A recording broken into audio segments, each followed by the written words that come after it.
So okay, today I'll be looking at what I got for Christmas, well, the model I got for Christmas. As you can see, it's the Class 150 2-car DMU. It's an Arriva Trains Wales livery. And the reason why I asked to get this is because every time on the Hatton's website, I think it's on the left, it says Bargains of Interest, and this is always at the top, you know, and every Hatton's advertisement I've looked in is there, Bargains of Interest, and this is there. So I thought, what the heck, go for it. It's about £48, you know, it's not too expensive. Mixed reviews again on YouTube. So I thought I'd get it, give my opinion of it, and see what it looks like. Like I said, Class 150. It's a Type 2 Class 150 because you've got gangways going through. And on the back, it's again made by BREL, British Rail Engineers Limited, in 1984. And they had prototypes which were 3-car units. They were Type 0. Then you had Type 1s, which are then 2, and Type 2s, which are 2-car again. And the Type 2s went from 150 201 to 285. And I'm not sure which number this is, but on the side, it's got it proper on the side. You've got the Class 150 Type 2 2-car, 2-car DMU 2-car. Then again, you've got Arriva Trains Wales, or Tranna Arriva Cymru, 21-pin DCC model. Let's get out the box. Slide them out. Paperwork comes flying out at me. Here we just normal Collectors Club.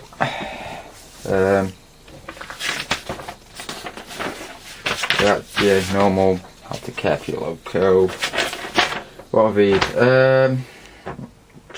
What are these? Oh, this is the disassembly. What you do if you disassemble it. On the back, general maintenance. What's this say?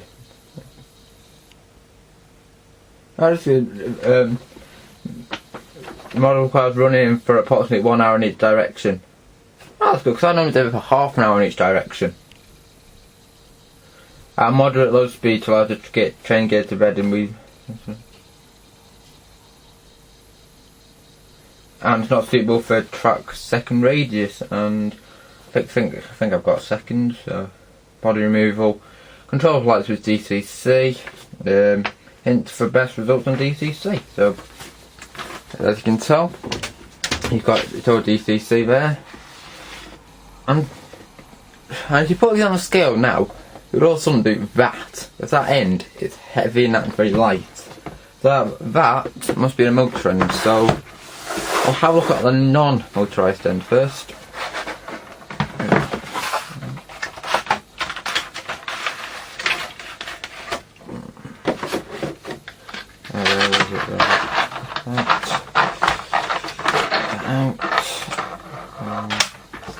Back in.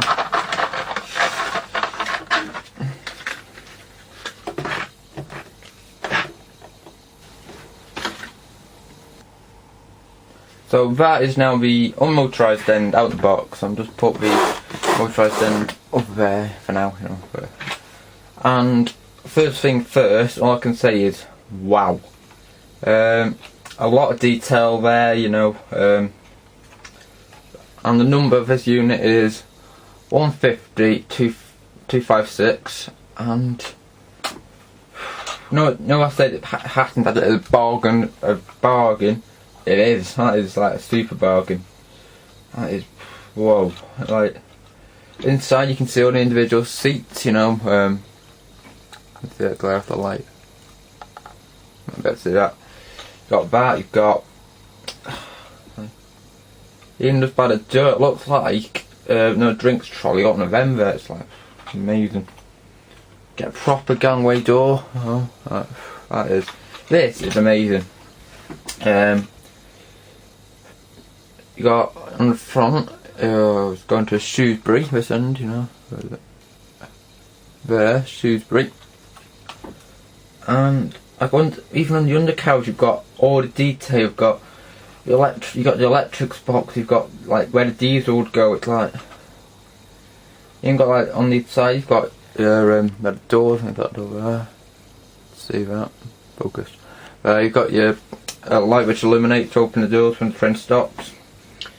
You've got the like disabled thing. You even got small warning panels by the door. It's just really nice. Got NEM couplings here, the NEM slimline, whatever you want to call them ones. That's if you want to, I suppose that's if you want to connect two together to make 4 cars, which I've seen done, YouTube, pictures, you know. But the reason why I wanted to get one of these is because A, because it was seen everywhere, and B, because I've seen loads. Every time I go to Crewe to do a bit of spotting, I see these on the Chester to Crewe service. And anyone knows that line, you know there's no stations in between, so it just leaves Crewe, about 45 minutes you're back in Chester. That's all it does all day. I'd love to drive that service, you know, won't be too hard really. There's no I think about really stopping because you'd have slower restrictions as you're coming towards the station. Because we're 2 large stations, and I've only ever seen that, I think it's like 2 or 3 times when it's been a 158, but probably 9 times out of 10 it'll be a class 150. And if you look on either of my videos on my channel of Crewe, you'll see the 150. You'll hear what they sound like. You know, quite nice sounds to be fair. And I think it's a really nice representation of what the real thing looks like, because you've got the liveries correct, you know, the green, I know Intercity 82 had a lot of trouble ruining this because it's green, looks like an apple, like this is, like you can tell from this, that is dark green, yeah, it was bright. I'm blown for words for this, honestly, it's just amazing. Got the exhaust pipe there, you know, so the other unit would have one here, so it's like there, you got 2 crossing. And for any fans out there, I know it's gone off a bit of models, but Railworks fans out there, if you're a Railworks fan and you play Railworks, you've got to get this on Railworks, made by Uvi. It's getting re-released soon. Look on Uvi's Facebook page, it's on there. It is amazing, because I had the original one when it came out, and it's been updated to TS 2013 standards, so quick drive, so now it's Edinburgh to Glasgow route. But if you're a Railworks fan, I know the sale's on now, but if you don't want to pay full whack, it'll be about 11 quid. If you don't want to pay full whack, wait for a sale, it's amazing. But back onto models, you know, I'm a model reviewer, that's what I should be doing, models. So what was then? Again, like that, this undercarriage bit is amazing, you know, that you got you got everything there, even the front, you know, all that detail on the side there, the door. You got one side rivets. I don't think people made that out, but like that side is riveted, like you got small rivet holes. The other side's just blank, so I don't know what that is, but like that's just amazing. And you got 2 driver's seats inside. I fell off the other one. No, I don't want that with any drivers included. You know, I've got a few models with drivers sat in the cab, but obviously not on this one. Whoa. So let's get this out the box and get that, have a look at. So obviously this is the second part of the 2-car unit. This is the motorised end, because that would kind of got a motor in, and model trains have to have a motor to run. So let's get this out. And this is the end, which I've heard bad stuff about. Now, we're watching reviews. You got your detail here. Get it off. Got connectors like the 350 ones, looks like that. So the got them ones, you know. I think it's got the electric pickups, so the lights can work on the ends. But You've got snow plows as well, which are in the instructions, you know. So if you want to add them, go ahead, you know, nothing stopping you. Well, obviously you're going to have to add the connection thing for it to run, but God, for it to run. But apart from that, you know, snow plows optional. You don't have to have them, but if you want to have them, you can.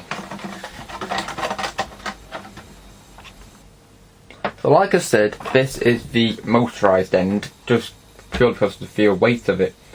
Like I said, this is the one which watch YouTube videos is when people aren't happy about. Probably because of the pure weight of it. It is heavy. But like what most people say on YouTube, I can see it now is in that end, you know, you could see all the seats, you know, it was obvious, nice. This end, the window just blacked out. It's just inside, you can see nothing. It's just pure. I've got a screen straight across the windows.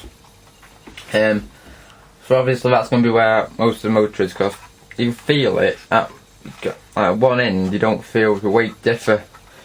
So it's not purely there. It's all the way along the unit motor. And I think that's what the early Bachmann models will look like, because I'm recording this in 2012, you know, nearly 2013. But this is, like most Bachmann models, not like my 350, the motor is about there.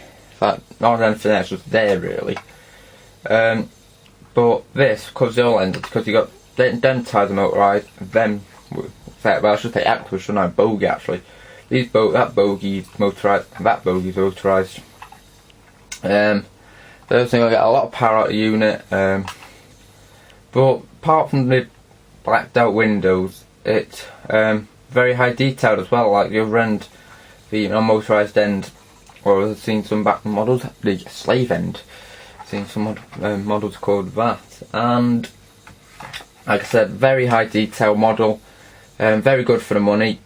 And this end is going to Cardiff, so a Shrewsbury to Cardiff unit, when in theory it should have like Cardiff to Cardiff, but you know, if it's running shuttle, I suppose you could do that.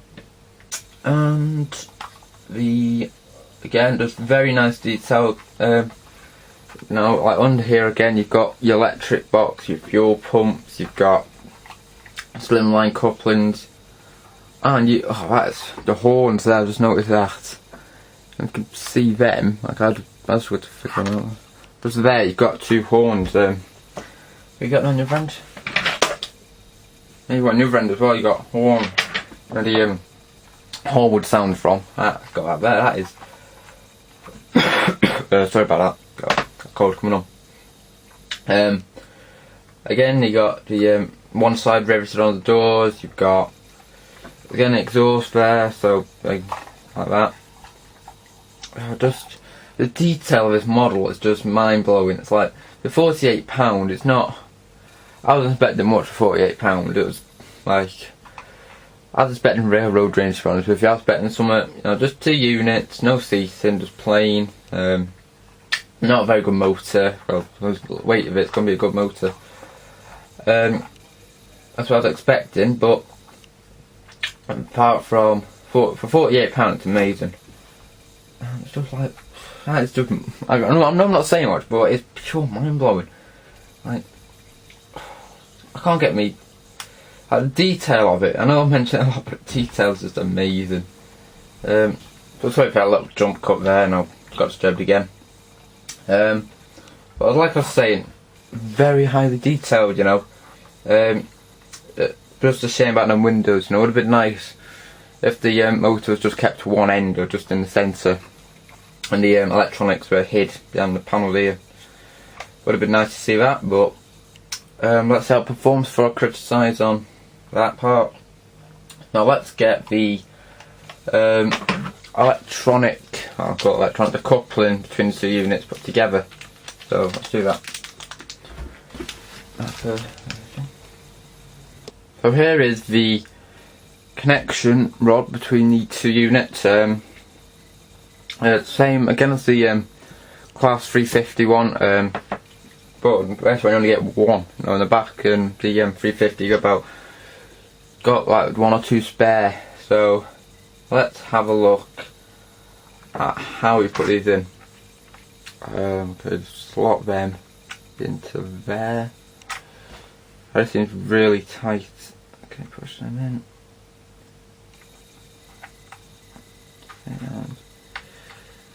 Okay, that ends in. Now I've got a feeling this could be the awkward end, because in fact you're just pushing one end in. With this end you've got a unit and you've got to put it into another unit. So I've got a feeling this could be the end where it's gonna get haywire, to be honest with you.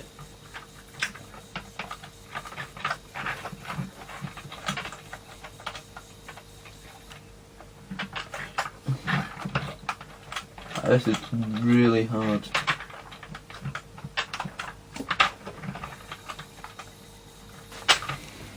Right. So sometime later I've got the two units together now. It's not the easiest job to do when you've got getting the one in. That is fairly easy to be fair. It's not too hard, just pushing against it. But when you've got to put the other unit against it, that's when it gets a bit tricky, because you've got to like get it right, and you end up getting the Helgen packaging out and get the soft inside of that, because it's soft, and put a bit of pressure on it. But it's not too bad, you know. Got a lot of movement there between the two units. Just sounds a bit creaky, it's the only problem. You know, that's like a spring thing, because I think like the shape of the Y in the unit does that. So let's get on the track and get it running and see how it performs. So I've got the unit onto the layout now, and when I was transporting it up from the desk to the layout, I noticed the connection in the middle was dead. And I put it like dead tight, you know, it was really stiff, so I don't know how it's going to get around the corners around here, you know. If it falls off in this layout, it's going to be quite expensive. So just take it slowly. I'm not going to put it full back, I need to front end anyway, but nice and slowly to start with. So now let's have a look at the unit running in.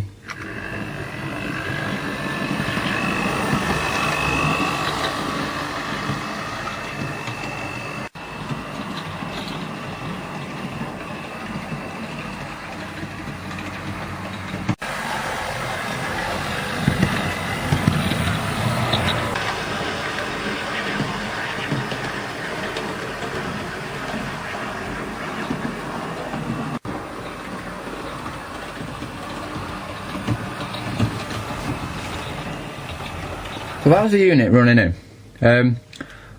It's amazing, you know, the overall model of the main, apart from the blacked out end, so to speak, and apart from that, it's amazing detail, amazing runner. You've got marker lights as well, I don't know if you can see that, but on the unit it had one white line, two yellow, or orange yellow, that's what I call it. I think they're marker lights, and that is amazing for this model. Not in general, I've never seen that in every model. So overall, I'd have to give it 9 out of 10. If that motor was just like down one end, then you're alright. You get 10 out of 10 then. But packaging, normal Bachmann packaging, a lot of detail, good motor. Even though it blocks out a unit, that's going to be one thing that's going to annoy me. Apart from that, it's amazing. 9 out of 10, like I said, and if you ever see this model, go and get it. It's amazing, you know. But again, thank you for watching, and please subscribe.